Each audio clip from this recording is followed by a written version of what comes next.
Well, guys, today on the show, we have screenwriter, director, Miles Goodloe. Now, Miles has been at the Hollywood game for quite some time. He started off his career working with the legendary Richard Donner and co-producing films like Conspiracy Theory, Lethal Weapon 4, and so on, and been working with Richard for almost a decade before he got his shot writing and directing his first film, A Gentleman's Game. He went on to write Pride, the Nicholas Sparks adaptation, The Best of Me, Everything, The Mountain Between Us, and my favorite of his, The Age of Adeline, which has a decade-long story on how it got made, and it is one heck of a yarn. So without any further ado, please enjoy my entertaining conversation with Miles Goodloe. I'd like to welcome to the show, Miles Goodloe. How you doing, Miles? Very well, thank you. Thanks so much for being on the show, my friend. I appreciate you coming on. Before I just want to even get started, man, how did you get into this insane business? It was a total fluke, and it had nothing to do with any predetermined strategy whatsoever. I was in college on this thing called semester at sea. And I ended up getting kicked off of it for many reasons that I don't want to get into here. And I ended up in Yugoslavia, now Serbia. And I was with some girl that I was dating, and she lived and went to USC. And I decided maybe I should go to California. And what do I do in California? I guess I could get involved in the film business, because that's what people do there. And I had one friend of mine who went to Berkeley. His name is Chris Silberman, and he's now the chairman of ICM. Oh, nice. And he was a Cal Berkeley guy, and his dad was a publicist, and his dad got me my first job. And I had no idea about movie business. I had never read a script. I didn't major in film studies. I didn't major in English. I'm very not well versed. I wish I could tell a story that I saw Star Wars when I was 6 years old and came out of the theater with my life deciding that it's different, but it's completely fluke and happenstance and no rhyme or reason whatsoever. So I like that story more because I've heard the Star Wars story 1,000 times. I'm part of that generation as well.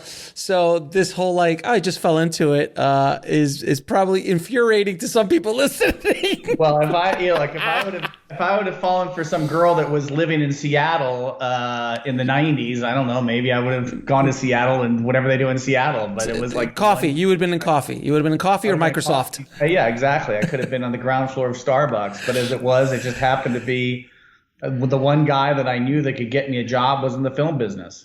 That's amazing. Now, doing a little bit of research on you, one of your first jobs was working with the late great Richard Donner. How did you get in? That was the gentleman, Chris Silverman, who, as I said, do you know the name Chris or no? I know the name, but I don't know him personally. So he runs all ICM, and he was a film student that came out of college, and his dad was a publicist, and they were doing this film called Radio Flyer.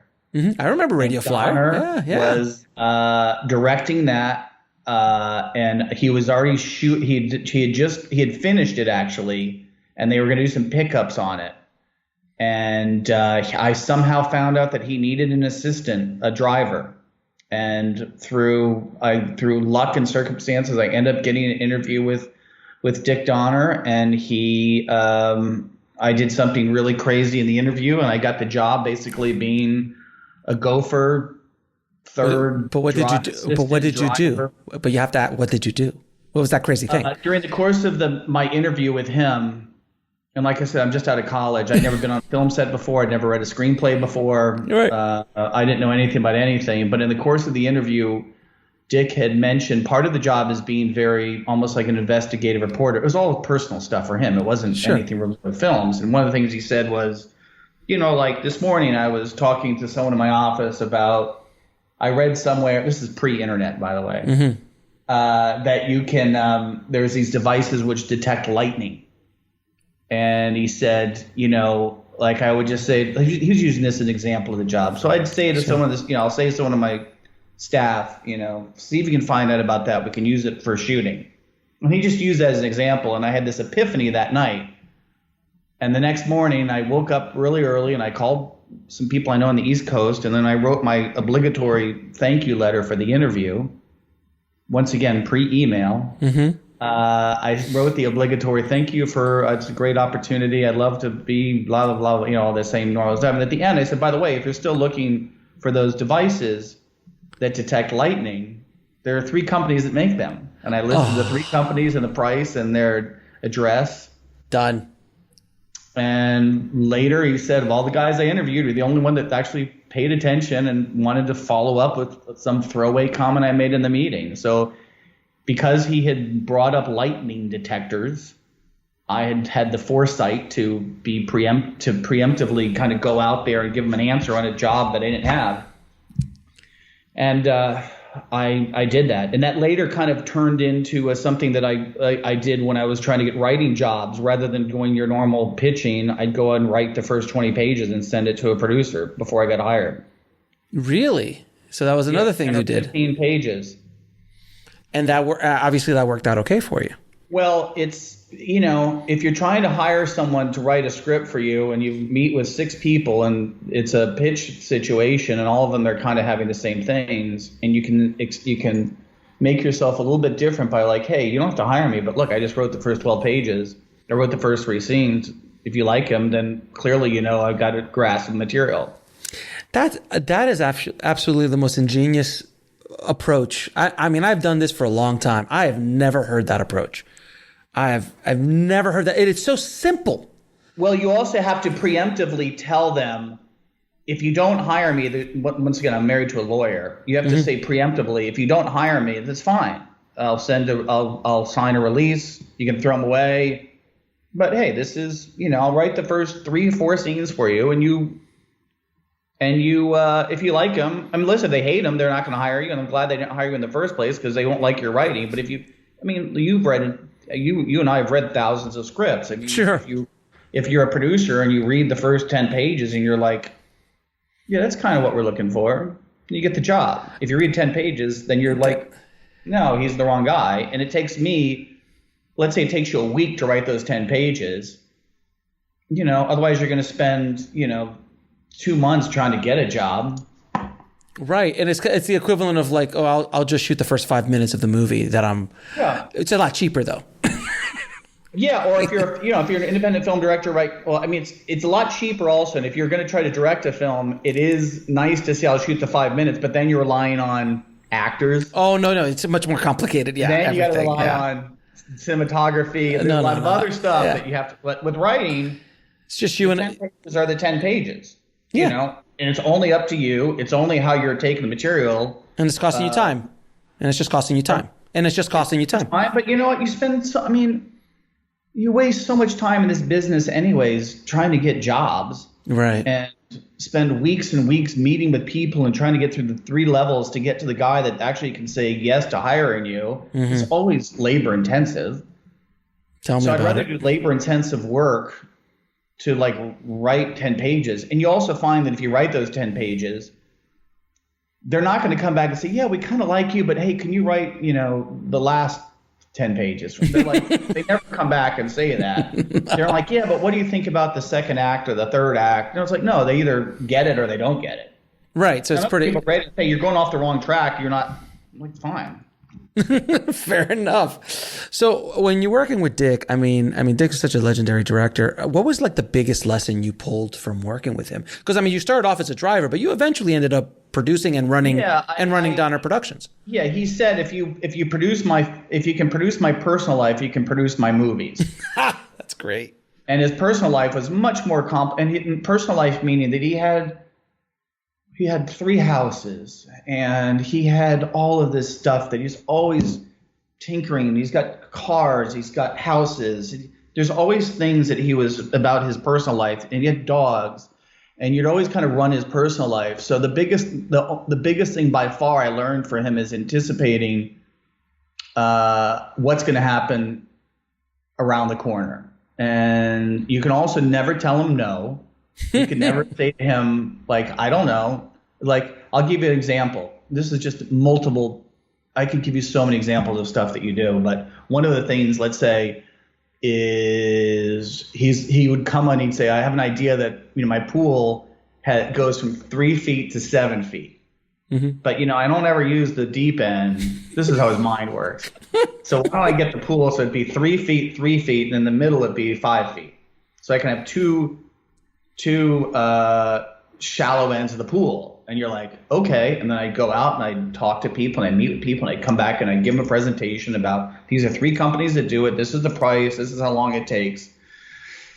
And you kind of apply that to making films, or you kind of have a task to get something done, and you can never go back and say, I don't know how to do it. I mean, I used to joke, like I would go back to it and say, hey, the solution for something you want for your house in the Hollywood Hills is we got to tear down your entire house. It's going to cost you $7 million to do it. But at least you had a solution.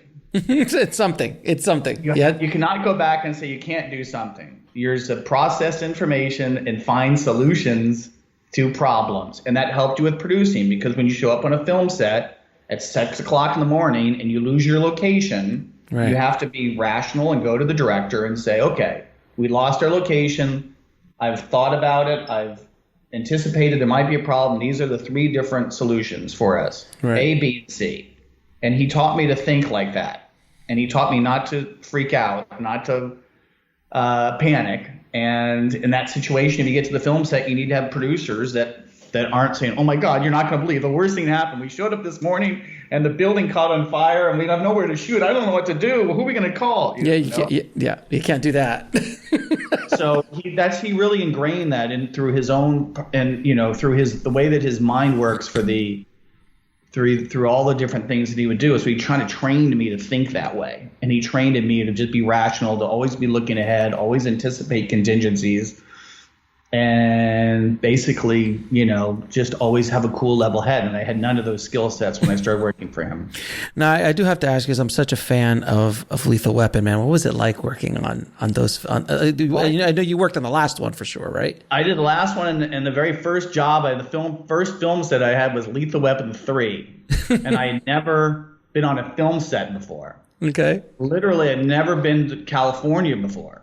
I'd never been, and I was driving him to the set in the Suburban, and I'd be like, oh my God, this is a film set. Like, this is what people do for a living. And it was very intoxicating. Mm-hmm. And we made 2 of those films. And the first one, I didn't know what a gaffer was. I didn't know what, it was completely over my head. And but my job was just basically to get him to the set and like go take his dog to the veterinarian. But by the end, on the 4th one, which is the last movie I did with him, but that was a different, I was at the end. Those films were made at the end of an era. And that was in the late 90s, Terry Semel, Bob Daly, studio films. And they kind of let him make those films. And there was no script. You get pages, 3 days before you're shooting. It was very, very a different system than it is right now of making films. Mm-hmm. It was very old boys, big office. Donner had an office on the Warner Brothers lot that used to be Frank Sinatra's bungalow. And, you had one Terry Semel and Bob Daly. If they just said, hey, we're going to make the movie, they make the movie. There's no meeting with marketing executives, there's no international people, there's no accountants involved. He just kind of did it, and they trusted the people, and they made the film. And I could write an entire book about the stories that I learned during the 90s, making 5 big studio films for Warner Brothers during those times, and how they came together and how they were shot and how they were made, which will never exist in our business again. And is that just because basically the studios have been bought out by all the big conglomerates now, and they're just giant monster marketing machines, essentially? Yeah, and there's less gut.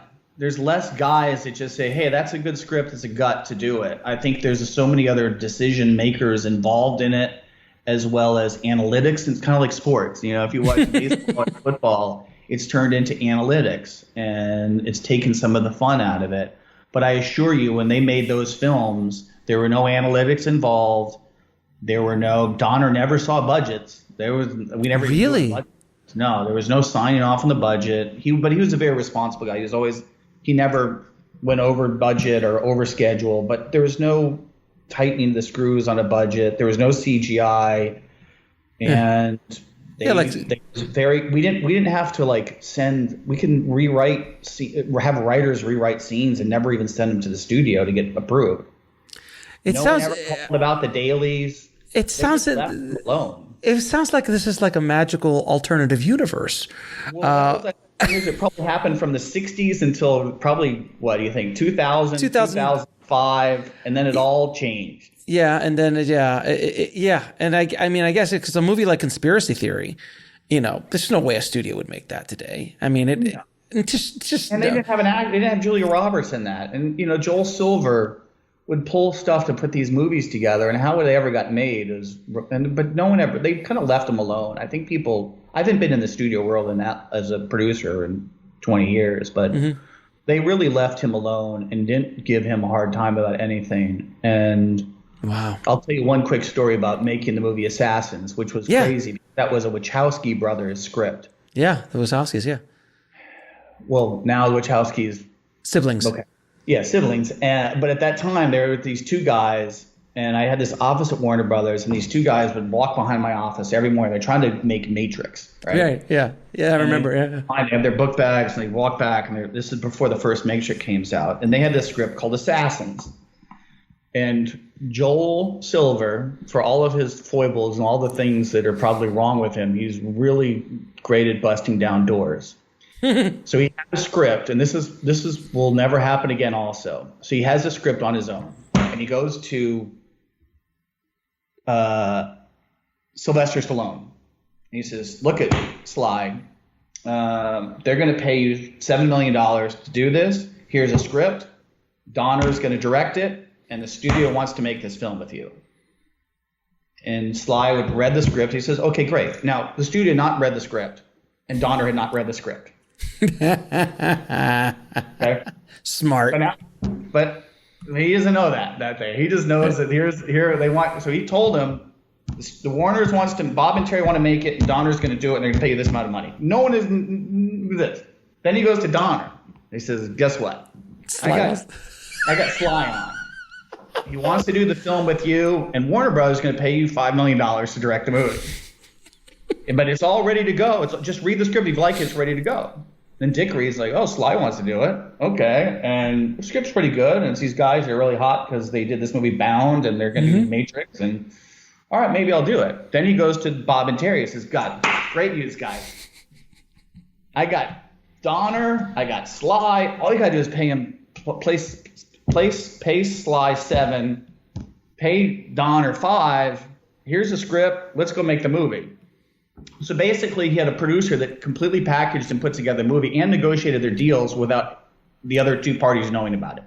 That's brilliant. And that's also something that just doesn't happen today. No, now everyone would know everything. And everyone's reading anything, and everyone's confirming like funds and people never called Dick to see if he actually read the script. But it was also Joel saying it, so there was a level of Dick wants to make this with you, Sly. Why don't you read the script? Oh, Dick wants to make it. Okay, shit, I want to make it with him. Okay, that's good. Right, and it's Joel Silver saying it. Arguably, everyone's kind of got away with it. And by the time the studio said the green lit, it worked for it because no one knew what the other hand was doing. And it was a shell game. And they make the movie, and then at that time it was only two guys that could say, "All right, here, let's green light the movie. Let's make the movie," and that was it. And then once. You could just convince two guys to make the movie, and you could. I guess maybe it's a little bit like Netflix right now, where there's a lot more autonomy.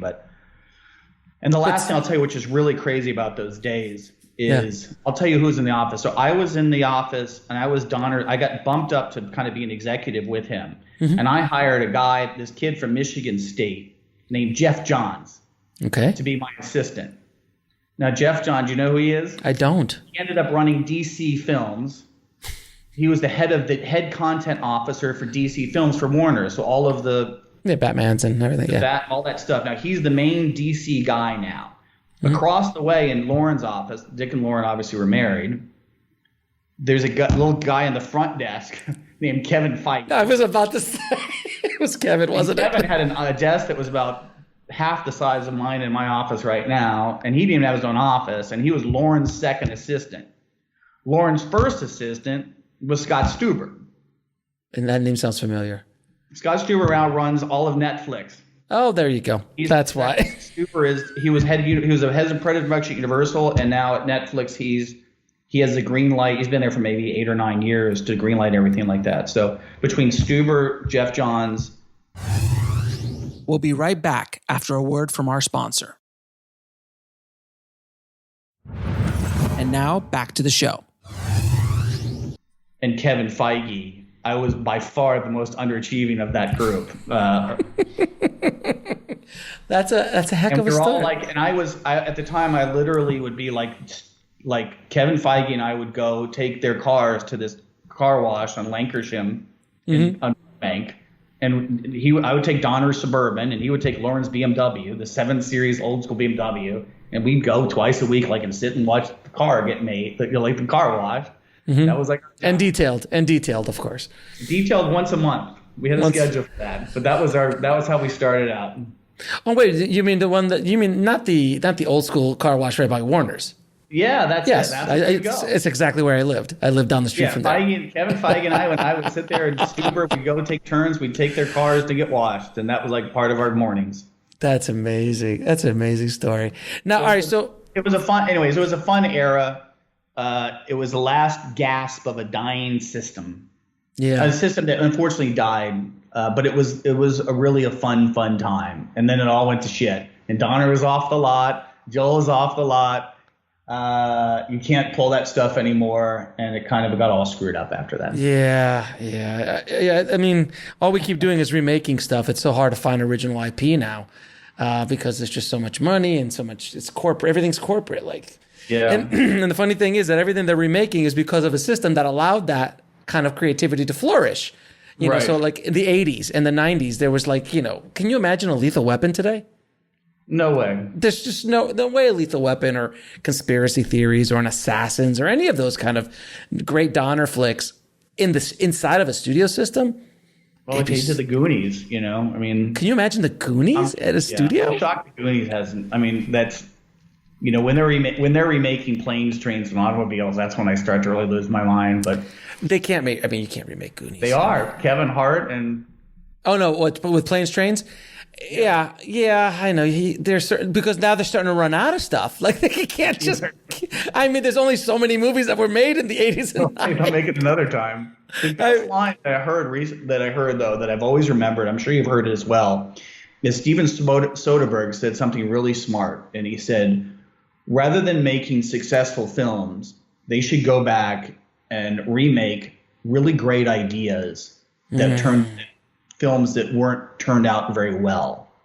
So movies that you're that was a really brilliant idea, and the movie, either for the casting or whatever, it didn't really work, but go and mine the really great stories as opposed to only mine them based upon box office. Oh yeah, like if you go back to Point Break, when they remade Point Break, I thought that was just an atrocity.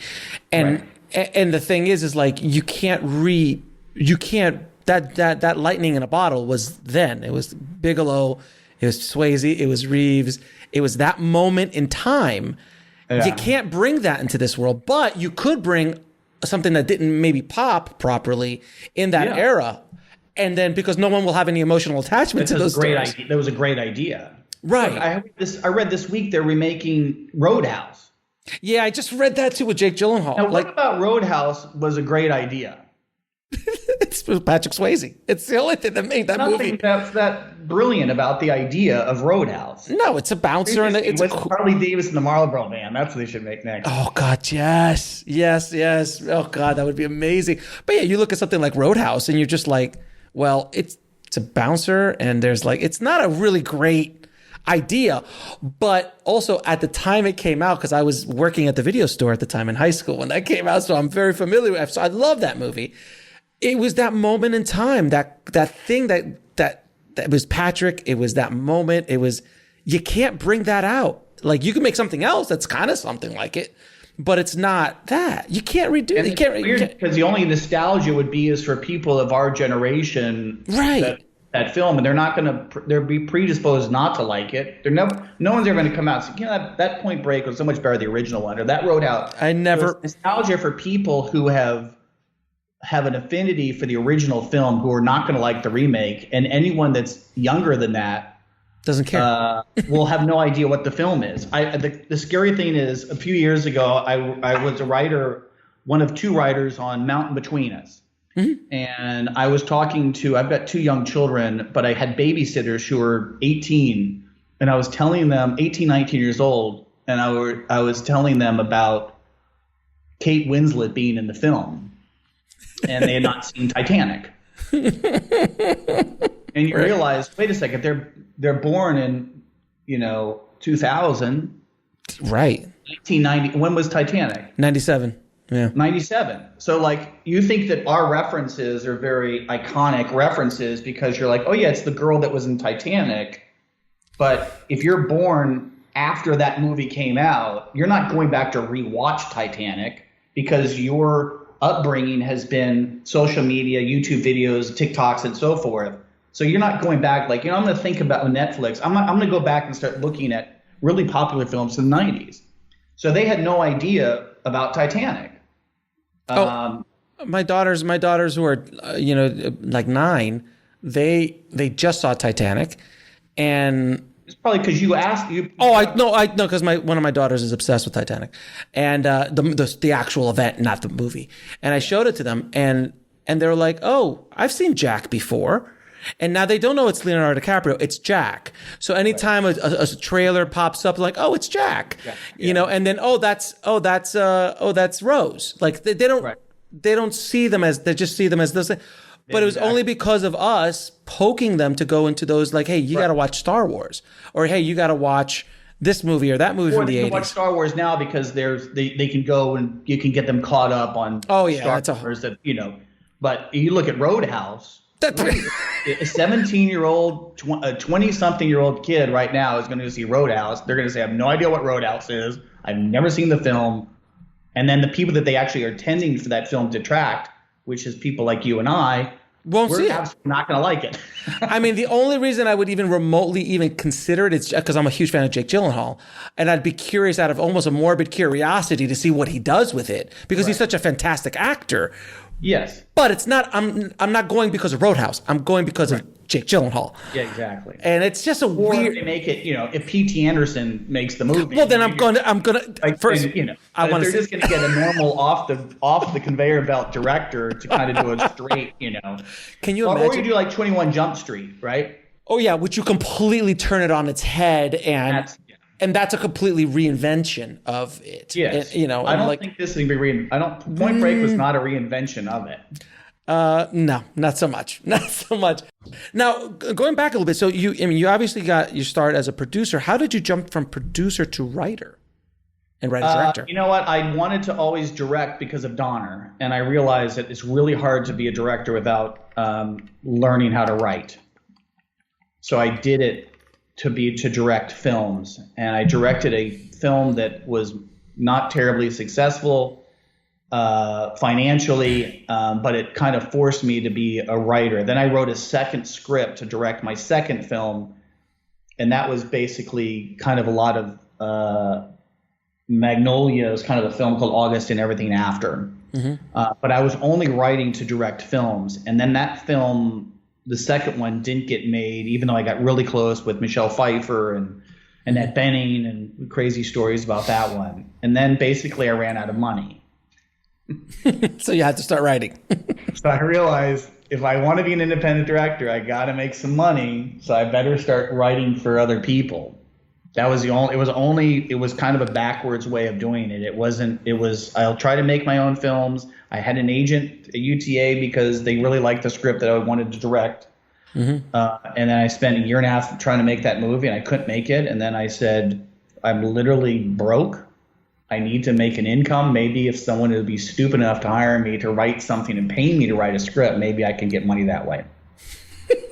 I love your perspective on everything because it's just you understand, I've talked to thousands and thousands of screenwriters and filmmakers over my career, and it's always this struggle and this thing, and I've got, I watch Star Wars and, it's James Cameron and it's Spielberg and all of this stuff, and you're just like, I ran out of money, man. Yeah. And Well, I got this because I liked a girl. I mean, I got into the business because this girl I liked was in it, and it's so refreshing to hear your take on it. And I love, like, how did you start writing? I needed money, man. I mean, I ran out of money. I was like, well, someone will hopefully hire me. I was so broke. I needed to make money, and I found someone who, and through somehow I found someone to give me $10,000 to write a Hank Aaron biopic. Okay, sure. And that was like awesome. I got $10,000. My rent was $1,400 a month. I was single. Where were you living? Married, had kids. Where were you living? Where were you living? In LA. Where were you living in LA? I was living in the flats of Beverly Hills. Oh, wow. I was in a studio apartment, and $10,000 would allow me to live for 3 months. There you go. Yeah. And I was one of those guys. I went from producing really $120 million movies at Warner Brothers with Donner, who, by the way, in the 9 years I was with him, we flew commercial twice. Twice. So I probably spent it well over 200 or 300 times in that Warner Brothers jet. Gulf G5s all over the world. Jesus. We would do junkets in Europe. We would take the Warner jet from Burbank to JFK, spend the night at the Four Seasons, the next morning take the Concorde to Paris, where they had a private jet go to all the different tours all the way around there. Sure. That was my life for 9 years with him, because I was always with him, and that was those days of excess. I went from that to 3 years later really hating the month of February, because there's only 28 days in February, which means I had to pay my rent faster 3 days earlier than I normally am used to. And I love those 31 days because it squeezed me another 2 or 3 days to try to come up with my $1,400 in rent. That's brilliant. All right. So you, that's an amazing story. So one of the films you did, The Gentleman's Game, which you wrote and directed, you've been watching Dick do his thing, and he's a master at what he did. On your set, when you were directing, what was the worst day you had, and how did you overcome it? Because we all have that day directing. That's an interesting question. My worst day that I had on the set is when my cinematographer went rogue on me. Oh. Meaning that he stopped listening to me. And he decided that he was going to set up stuff and shots on his own. And he was a very well-known, that had this cinematographer named Conrad Hall. Oh yeah, Conrad. Yeah, he's kind of famous in the cinematography world. Well, his father. Yeah. His father was famous. This is the son. Yeah. So his father was a DP on, American Beauty and thousands of other things. Right. So that was but I realized I learned so many things, because when Donner would walk on a film set, people knew his reputation, and no one would ever. Can you swear on this thing? Oh, you could, if you want to throw a couple out there, go for it. Okay, never mind. And no one would mess with him on the film set. He carried a certain weight to him that he demanded respect. As a young first-time filmmaker, I was never been around a situation where you have to go to your crew and have them believe in what you were doing, because I never saw that. Right. For Donner in the 90s, he had been directing films since 1976 with The Omen. He had been directing Salt and Pepper with Sammy Davis and Peter Lawford. He had been directing the original with Steve McQueen, The Rifleman. Superman, yeah. So when he walked onto film sets, I never understood that you have to earn that level, that people listen to you. And that was something I wish that I would have known. I thought that by virtue of my title that I would be in control of the set, and then people would listen to me. And also I didn't know exactly, I didn't have the answers to everything. So I was a little bit I was very inexperienced. It was my first film, but that was an eye-opener for me, that you have to go onto the film set and really have the crew know and feel that you know what the hell you're doing. And they will, and a seasoned crew will smell it out in the first 5 minutes. Smell it by pre-production. Oh God, you walk on that set and you just go, oh, this guy or this gal's way over their head, and they hate it. And they'll tear. And if you got a DP who's somewhat seasoned, they'll take it. Trying to make his mark. Yeah, he's trying to undercut me, and they smelled it, and it was a fight. And I didn't get, but you don't get that. You're young. Now I understand that. Now I get how that works. But I wasn't aware at the time that if you lose not the respect isn't the right word, but if you lose the crew, it's mutiny. It's mutiny. I'm going to go to the extra mile for this guy because I really see what his vision is. I was reading an interview with P.T. Anderson yesterday, and I'm sure that, when that guy goes on the set, because of who he is and his resume, no one's going to question him. Whatever he says is golden. And he's the auteur of that film set. If you don't have that reputation and you're a first-time director, they're going to be kind of crossed arms. You're going to get a paycheck, but they're really not going to bend over backwards for you. Yeah, his experience on Hard Eight versus his experience on his latest movie, slightly different. Licorice Pizza, fantastic title.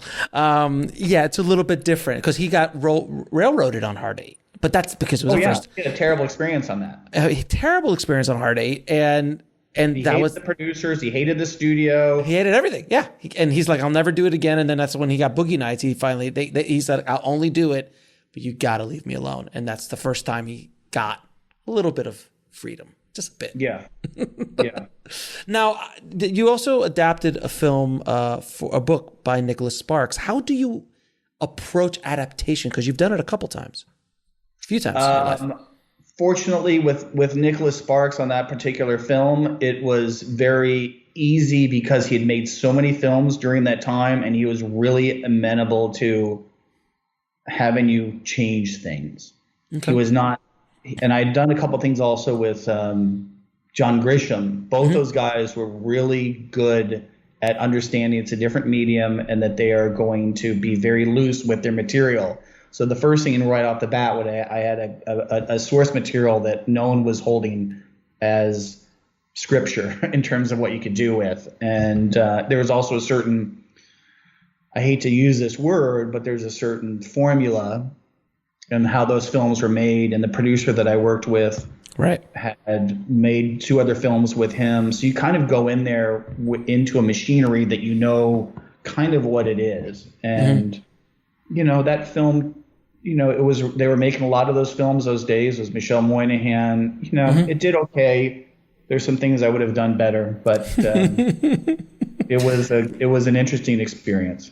So, but when you actually the actual technical process of adaptation, do you take the book and outline everything? Do you take what you like out of it? Basically, go through the book a few times, and I get the idea of what it is, and I just kind of look at it as a, this is the characters, these the story. I'll just I know what the story is. I know the characters. Okay, that B, C, D, E, that doesn't work. This works. It's just kind of structurally kind of putting it all together.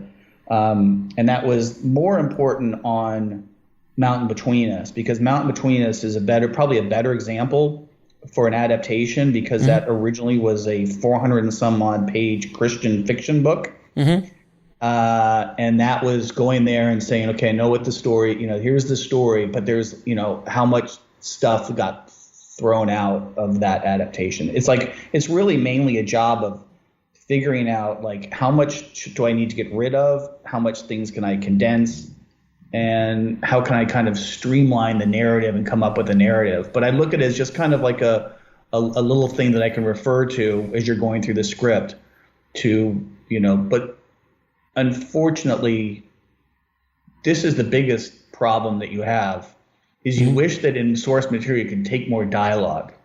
And you don't, really. You can't really. You really notice how much dialogue in source material and in novels is different. There's just something about it that's different than film dialogue than prose dialogue. I don't know what it is, but I think everything was an adaptation. There's so much of the prose dialogue that I wish it'd make my life a lot easier if I could just go in there and just copy and paste. Yeah, copy and paste. It's much more difficult than that. So it's always a nice thing to have. I think both of them are both originals, and I think the misconception, I'm sure your audience knows it's wrong, is that they think that, or certainly to the public, the general public, they think your adaptation is just doing a Cliff Notes version of the book. You just take a book and just kind of shrinking it down. It's a whole different animal. But everything's hard. No. I mean, I'm in the middle of adapting one of my books, and I live the story. And it's just it works as a biography or an autobiography, but it does not work in film. Like this is going to be a horrible movie if I make it exactly the way I wrote it. So I have to just pick the things that you think that's cinematic. At cinematic, I don't need that. We need to throw all that away. Yeah, we got to change this character around. We got to combine a few of these characters. We got to throw a better arc in there. Your own autobiography. I'm trying not to. I'm trying not to. I don't have any emotional distance from that. I don't. That's the problem. I'm looking for a screenwriter. If you're available, we can talk. No, no. It's honestly with the producers I'm working with. I'm like, I just don't want to do it. I'd rather get somebody else to do it, and I'll be standing behind them. And I'll talk to them and I'll help them, but I need someone with a fresh eye. It's so hard. We'll be right back after a word from our sponsor. And now back to the show. It's so hard. You got to be pretty merciless about it. And I think that, as I said, I was fortunate with those situations that the authors of the source material were really, really cool. Although I did do something that I made a huge mistake on Everything. Mm-hmm. And I think I wrote one of the better scripts I've ever written in my career on that. And the film does not reflect a lot of the things that I really liked in there. And the big mistake that I made in that film was I went too off of what the source material was. I started making some decisions and some choices, and I broke off a little bit. I got a little bit too loose with it. And the producers in the studio got me, because the book was the #1 New York Times bestseller, they reminded me, you can't alienate too many people. You got to go back to the source material. So I learned also that you can also be too loose with it. And I got too loose to that one. And it's a weird thing when you're writing, I don't know if any people, if you agree with this or other people to do it, is sometimes you're getting paid and they're cutting you a check to do an adaptation. You feel like you need to do a lot more work because to justify your paycheck. Yeah. Right, because you're not. Sometimes on that project, I felt like I could have not coasted is not the right word, but I didn't have to do as much heavy lifting. And sometimes you feel like you have to do the heavy lifting to justify the paycheck. Right. So I'm getting paid on this.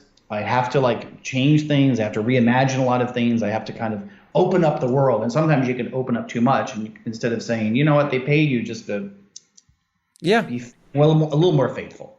Right, exactly. And the reason that the movie's being produced is because there's an original IP that they can attach to it. It's the only reason it's being produced. I went too far askew on that one. And I wish I could use some things that I put in that script in another. I think scripts are a lot of times, there's so much material that on films. I've had 7 movies made. There's so much material that on previous drafts that are it's like you have a garage in a car and they have these parts. All these spare parts around my office that I wish I could put in there that you try to find and never works into other scripts. There's so many ideas and so much great scenes that I've written that I thought was great that I just can't repurpose.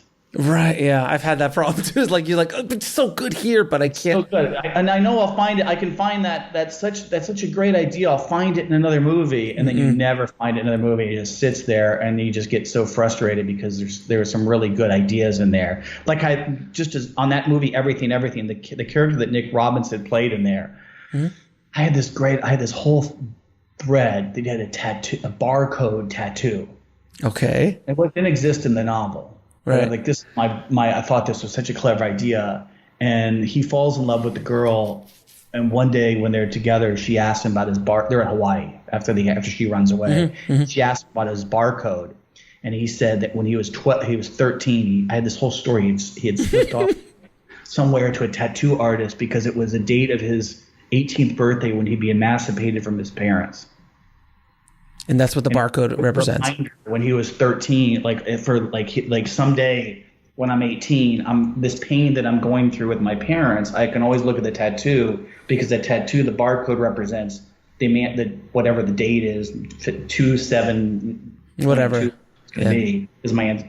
So you find ideas like that they're really interesting and that talks about a character's internal pain, and it's this physical reminder of why he's waiting to get away out of his house when he can finally move out when he turns 18. And you build in these whole stories and you build these whole scenes, and it's never in the movie, and I can never use that idea for a tattoo again. Jesus, that's a good idea though. That would have been fun.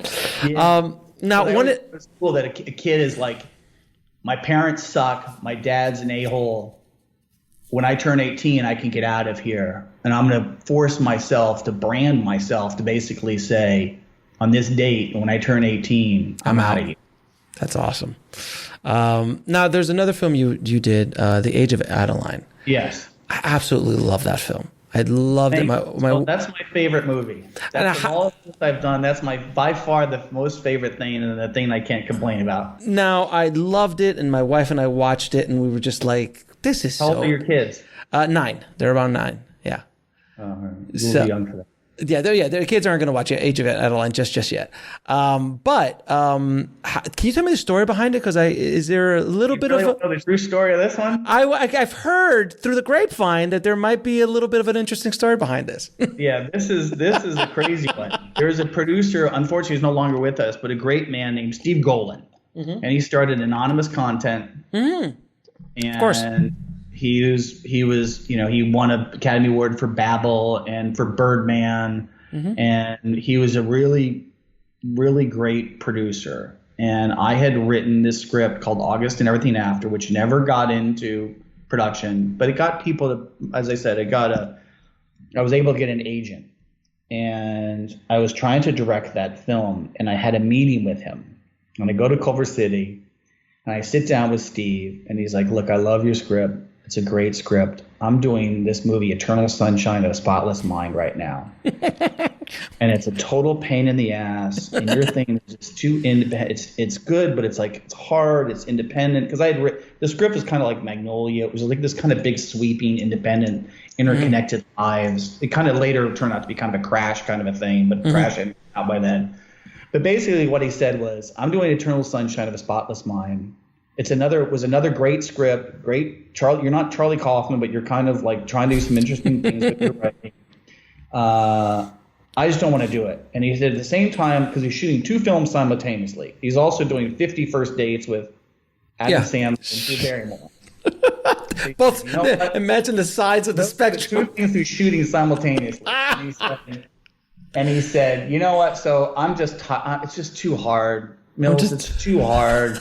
But if you got anything that's more digestible that I can sell, I'd be really interested. And I said, Steve, you're in luck. I've got the best idea. I got the most high concept, really that I can. It's like a 1-sentence, perfect pitch, high. Because 50 First Dates was a pretty high concept idea. Sure. He's like, great. He says, what is it? I said, well, look, I want to go back and put all my thoughts together. He says, can you come back next week? I said, I want to come back next week and pitch it to you. I can do it properly, because I wasn't ready to pitch in that meeting, because I went into the meeting talking about this movie, August and Everything After. He mentioned this to me. I said, great. So he calls out to his secretary or assistant. And he says, have Mills has come back Wednesday at 10 o'clock. Okay, I shake his hands, walks out. I'll see you Wednesday at 10 o'clock. I walked out of there. I had no pitch. You didn't have an idea? 0 ideas. Oh, my God. 0. It's amazing. And I got a really powerful producer, and I've got a meeting on the books. So you pulled the Joel Silver. You kind of pulled the Joel Silver. So I said, I got 7 days to come up with something, and I have to do it in 7 days. And that's how I came up with Adeline. Wow. And I came in there, and somewhere on day 4, I'd heard a story. I think it was a short. I think it was like Benjamin Buttons, or there's some things that were percolating. And like, okay, maybe I have a girl that spent the entire 20th century as a 29-year-old woman. And then I kind of did that. And I pitched him on that Wednesday. And he said, I really like it. This is what I'm going to do. I'll give you like $10,000 to write the script. And I'm only going to give you $10,000 to do it, but I'm going to be attached as producer. And once you write it, then I'll produce it and help you get it made. And I was great, because once again, $10,000 was some extra money that I could live for another 2 or 3 months. While you wrote this thing. Exactly. So I said, great, $10,000. And I ended up writing the script. And that was just completely a circumstances thing. But I'm a big believer in like, right now, I'll do it right now. I don't know if I should say this, but I'll say it anyways. They're trying to do a limited series on Adeline now. As they should. Yeah. To do but to do it like a whole thing spanning, like to see her basically taking the flashbacks that are in Adeline from her in the 40s and 50s, build a whole thing around it. But I'm a big believer in, and I've done this unfortunately too many times, where I will call a producer and I'll say, I have my pitch ready. Can we go ahead and send it in the books? Just so I can have to back into something. I have to give myself deadlines to do things like that. Mm-hmm. And I did that with Adeline, where it's just like, I've got till Wednesday to do it. You just have to, like, as a writer, tell people you're going to be ready, and you're going to be embarrassed if you show up and say, I've got nothing. So you better get your butt in gear and do something. It's like posting on Facebook, I'm going to lose 20 pounds and here's my before picture. Exactly. Yeah. Once you tell the world that you're going to do it, you better do it. And with Adeline, the only reason that script ever got written was because he didn't want to do Eternal Sunshine of the Spotless Mind. Because it was just too complicated. It's like, oh. It was too hard for him to do. And if he would have said, no, I won't do it, I would never. It only happened because I saw a window, I saw an opportunity to do it. But how long did it take to get made? That took 10 years. I was about to say, it wasn't overnight. It took 10 years to get made. And what was the Go ahead. I have to tell you off the record. I can't do it off the record. I'll tell you a really funny story later about that, though. Okay, so then how public this is, but what happened over those 10 years is that movie at one point was going into pre-production on a set in Boston with Andy Tennant directing. Okay. Katherine Heigl starring, and Donald Sutherland playing the Harrison Ford character. Ford part. And they were in pre-production, and then it went, and I got a call saying that the producers got in a fight with Katherine Heigl. Shocking. This was in the middle of her like huge run, of pissing everybody in Hollywood off. Yeah. No, but it also coincided with her run of doing like the bridesmaids movies and all, like, not, what was that movie she? No. Knocked Up, Knocked Up, and all of that. 51st, 51st, she was all bride, whatever it is. She was brides, but anyways, the moral of that story is I was devastated when I got that call, and I was practically in tears, and I took a long walk, and I'm like, I was so excited about this. This was my big break. It's all going down the toilet right now. My career is over. I was devastated, and then you look back on it and say, it's the best. My entire career was changed because that iteration blew up. And it would have been a very totally different movie. Film. Totally different movie, and it just there's a lesson in there that when things go bad and go sideways and you're all upset about it, I always go back to that and saying, God, thank that worked. That's so glad it worked. Or jobs that I've gotten that I've been devastated. I didn't get jobs, and then the movie turned out to be really bad. Yeah, and I literally was just talking to somebody I had on the show the other day about this exact same thing. It's like you look back on your life, and at the moment when you don't get the job, or you don't get the girl, or you don't get the production falls apart, or something along happens, you're like, oh my God, my world is over. And then a year or two later, you're like, oh my God, thank God. That was the best thing that ever happened to me, that either I didn't get that job or that movie didn't get made, because it would have been a completely different movie. Different movie. And I'm a big believer of if the universe is pushing you in a certain direction and something doesn't go the way it's supposed to, there's a good reason for that. I'm a believer of that. I truly, because I've seen it so much in my life. Like, I mean, I almost, I'll tell you a little side story. I almost got onto Project Greenlight, season 2. I made it to the top 20, and I was this close to getting on, and I was like, oh my God, I dodged a bullet. Then who was the kid that won at that time? Exactly. Who is the kid who won at that time? I have no idea. That was the Shia LaBeouf thing, right? That was the Shia LaBeouf season. So it was, the Battle of Shaker Heights. But that one again, that would have destroyed everything. I would have been known as the guy who was on Project Greenlight. Yeah. Nobody would have taken me seriously, which is what happened unfortunately, to a lot of those directors. And then I did it again with On the Lot. Remember that show, On the Lot? I made it to the top 20 of that show. And one of my best friends was the DP in it as well. So I'm like, oh, this is going to be great. I'll get on the show. You'll be my DP. We're going to kill it. It didn't make it. And I'm like, my life is, I was flown out. It was the whole thing. And then I look back, I'm like, thank God I didn't become a reality filmmaker. Yeah. And it would have always been on your Wikipedia. It would always travel you through everywhere, and right. it's a really deep hole to get out of. So it does work. Remind yourself when things go sideways. Yeah, absolutely. That there's always a way.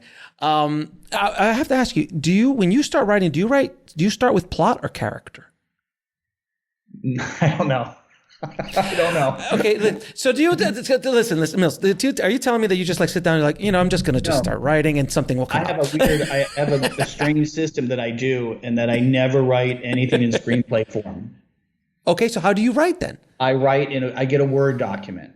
And I'll get a Word document, and I'll open on page, and I'll get one page. Okay. And I'll say, okay, what is the movie? This is the beginning, the middle, the end. And it'll be, maybe 5 bullet points. Like, I know at the end of the first act, this is going to happen. I know in the second act, this is going to happen. And this is the opening, and this is the ending. And that's all I have. So an outline, basically an outline. Pardon? An outline then, basically. Yeah, but then day 2 comes around. And I'm like, okay, that's kind of the beginning. Now, the first act's got to have at least, I don't know, maybe 10 scenes in there in the first act. So, like, okay, it just starts growing and growing. And then I put a little dialogue in there. And then I put too much description in there.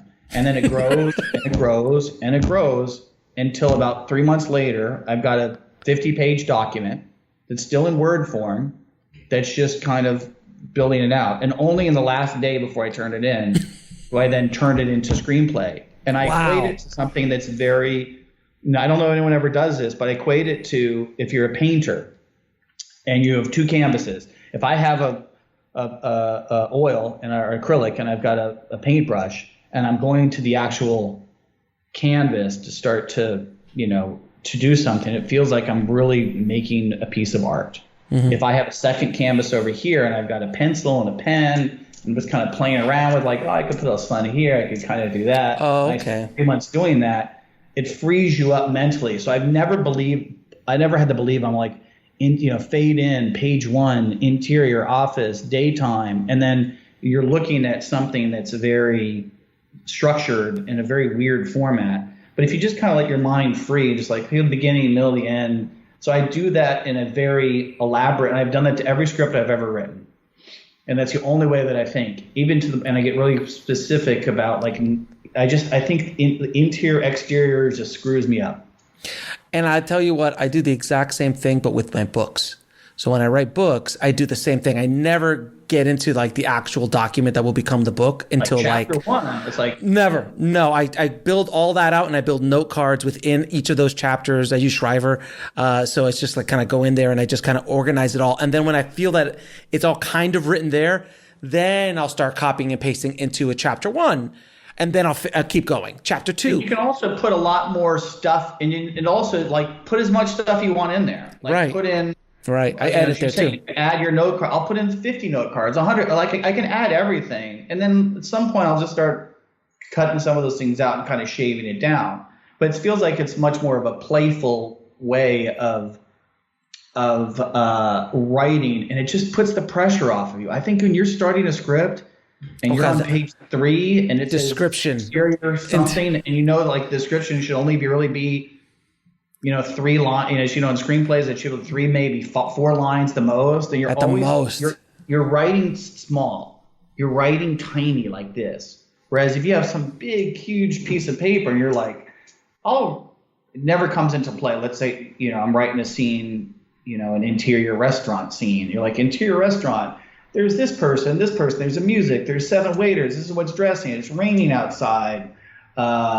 These 3 people are talking like this, the hostess is fighting with her boyfriend, the bartender's drunk, whatever you create all that stuff, and I'll just write all that stuff down there, and then I can write the scene, the dialogue, the 2 people. Obviously, none of that's ever going to go in the movie. But it helps you in the process. But it helps you I can write, and I just write a bunch of dialogue, and then the best line I've heard about writing, which is really smart, is, and you always tell less experienced writers, is you write a scene, you put everything in there, and then you start cutting it down so that if you took out one more word, the entire scene would make no sense. Oh, wow. Meaning, you distill it down so it's as tight as you possibly can be, and then to the point that if you change one little thing, then it's going to collapse. But you shrink it down like that. So the point of what you said, what you do in your books and what I do in screenplays is you can't shrink everything down to the real essential stuff unless you start out here. And you can't start out here unless you write a bunch of stuff, and then you can start shrinking it down. It's really hard if you start the scene only knowing that you're going to be shrinking it down. Start it big and shrink it down. Just don't be working in the shrink down phase. Right. You're creating a much larger piece of marble that you can start chiseling, as opposed to thinking like, well, I only have 3 centimeters to chisel, as opposed to 3 feet. We'll be right back after a word from our sponsor. And now back to the show. To chisel. Yeah. And the whole 10 feet of marble, I'll just do whatever I can do. Maybe it's a psychological thing, but it's well. You've done okay for yourself.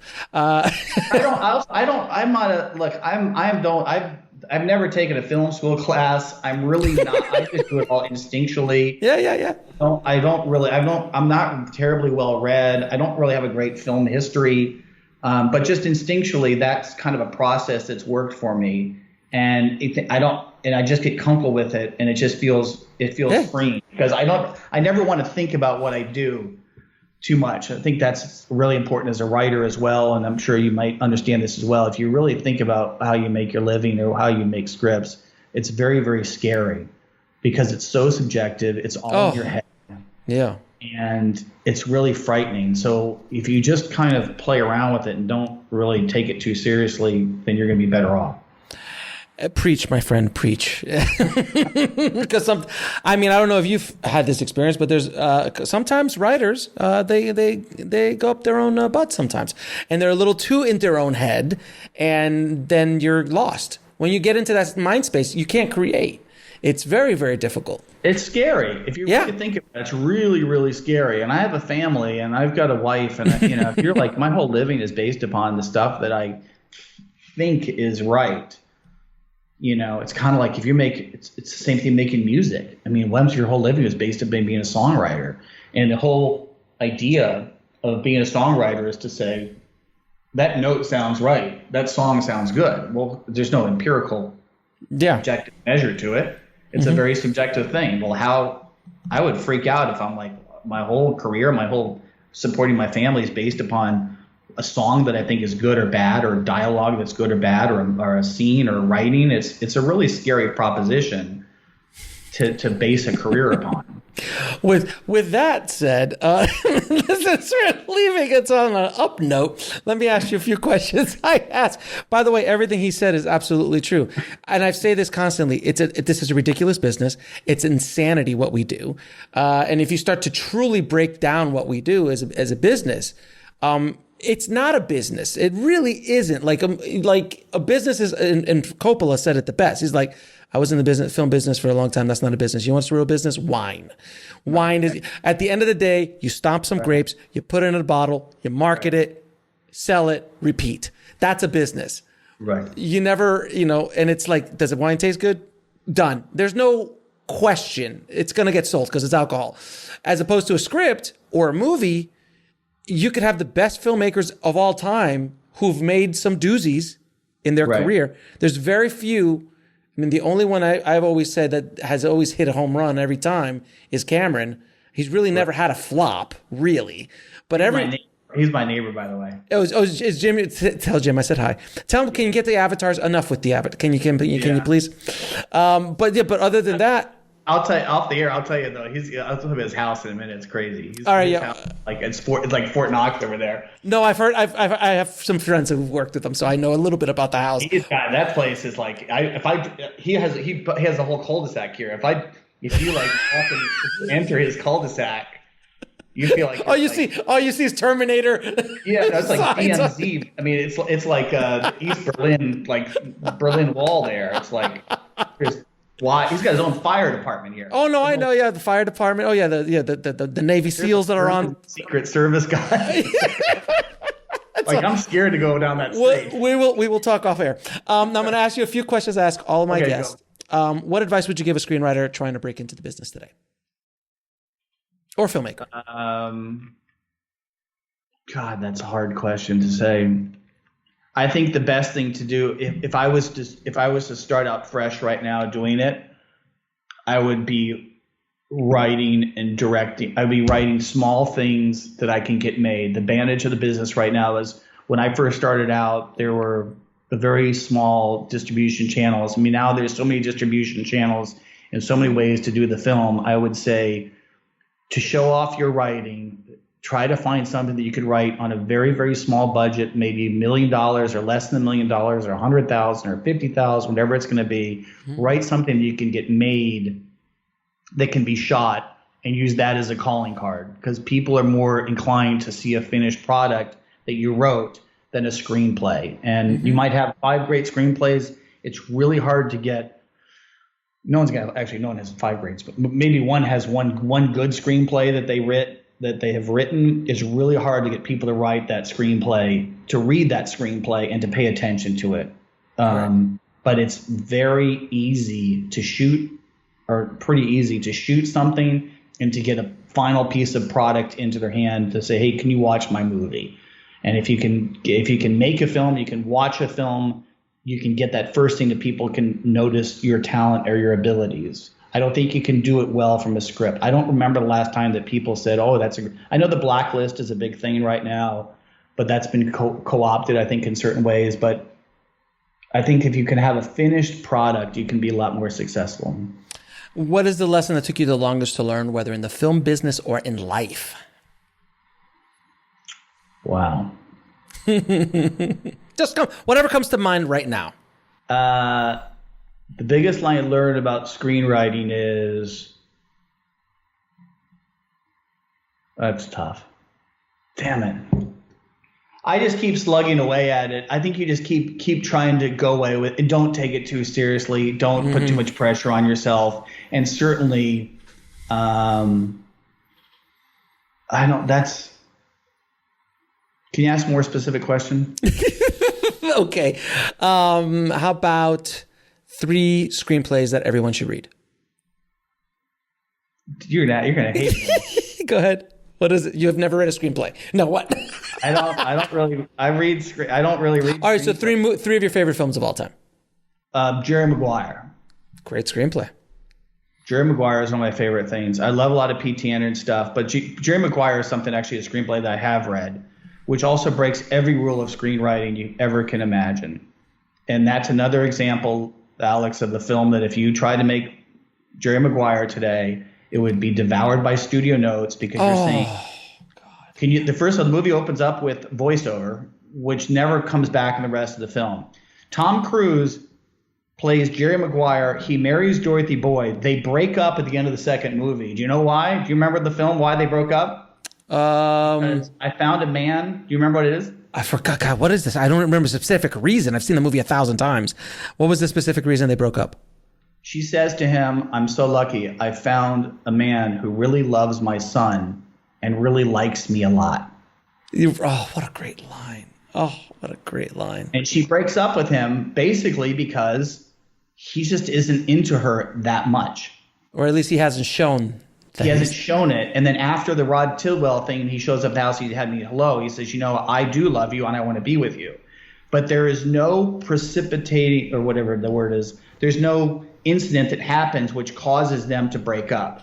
And if you would go to a studio now and say, what causes the two of them? And they're married, by the way. Mm-hmm. They're married.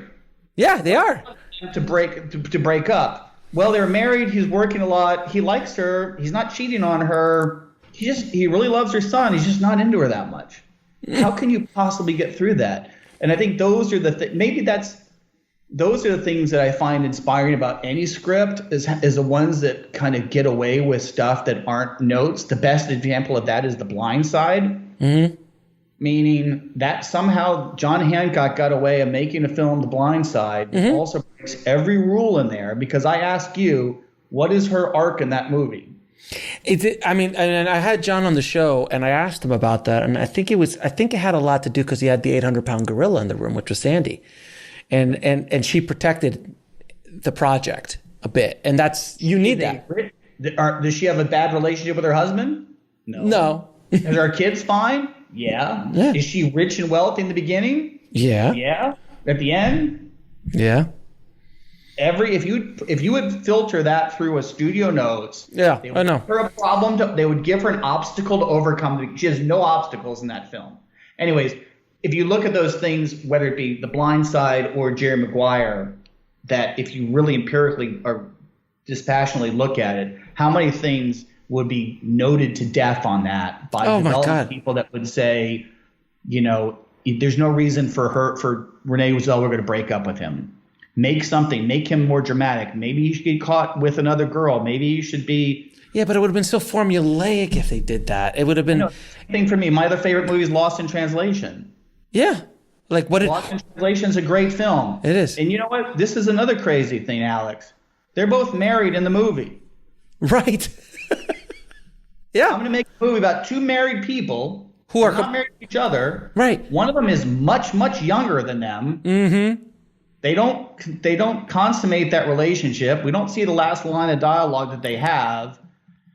And there's no great arc with Bill Murray in that movie. He's pretty much the same guy. She changes. The same guy. She changes. Maybe a little bit nicer. She kind of she's trying to figure out her life. There's no exterior obstacles. There's no antagonist. There isn't. You're right. There's no antagonist in that movie, and it's a brilliant movie, and it works so well. So those are the things. If I look at my two favorite films, would be Lost in Translation or Jerry Maguire. They break a lot of rules. They're walled off from bad development notes, and they're somehow were made for people not to give them a hard time about it. And those always look up to because they're really, really hard to pull off.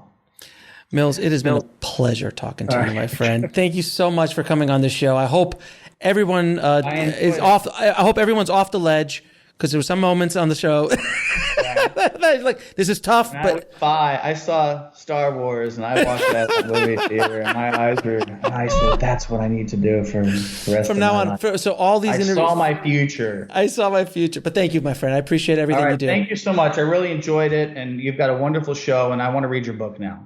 And okay. I want to thank Miles so much for coming on the show and dropping his knowledge bombs on the tribe today. Thank you so much, Miles. If you want to get links to anything we spoke about in this episode, please head over to the show notes at bulletproofscreenwriting.tv/153. And if you haven't already, please head over to screenwritingpodcast.com, subscribe, and leave a good review for the show. It truly helps us out a lot. Thank you again so much for listening, guys. As always, keep on writing, no matter what. I'll talk to you soon. Thanks for listening to the Bulletproof Screenwriting Podcast at bulletproofscreenwriting.tv.